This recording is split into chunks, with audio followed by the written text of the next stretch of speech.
Benar nggak sih kecantikan fisik mengalahkan kecantikan hati? Banyak wanita yang minder ketika merasa dirinya tidak secantik wanita lain. Tidak sedikit juga yang menutup diri karena merasa dirinya tidak semenarik wanita lain. Ketika diminta untuk membawakan sebuah event tertentu, dianya menolak dengan jawaban, aku nggak pede. Dan ketika diminta untuk membawakan sebuah acara, dianya menolak dengan jawaban, aku nggak menarik. Mereka tidak akan memperhatikan aku. Padahal dia punya kemampuan, dia punya bakat, dia punya komunikasi yang baik. Tapi hanya karena dirinya merasa kurang menarik, akhirnya kemampuan yang dia punya pun tidak dikembangkan dengan baik. Ada yang pernah merasakan hal seperti itu? Untuk semua wanita yang sedang melihat video ini, mari dengarkan. Beberapa hari terakhir, saya melakukan survei kepada teman laki-laki saya dengan sebuah pertanyaan. Kecantikan fisik atau kecantikan hati? Dari beberapa yang saya tanya, 30% memilih kecantikan fisik.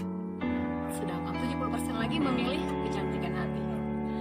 Lalu saya kembali bertanya kepada mereka yang memilih kecantikan fisik. Kenapa?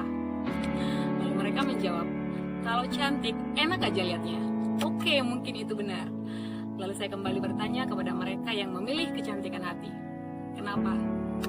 Lalu mereka menjawab, kecantikan fisik bisa dipoles, sedangkan kecantikan hati tidak. Kecantikan fisik memang membuat mata kita segar, tetapi kecantikan hati membuat kita bahagia. Bagaimana menurut kalian? Dari survei tersebut, kita sudah bisa memastikan bahwa kecantikan hatilah yang terutama. Jadi, kamu tidak perlu merasa minder atau merasa malu ketika kamu merasa dirimu tidak secantik atau tidak semenarik wanita lain. Jadilah perempuan pintar dan bijaksana. Kecantikanmu tidak dilihat dari kecantikan fisikmu, tapi dari sikapmu, dari perkataanmu, dan dari perilakumu dalam keseharianmu.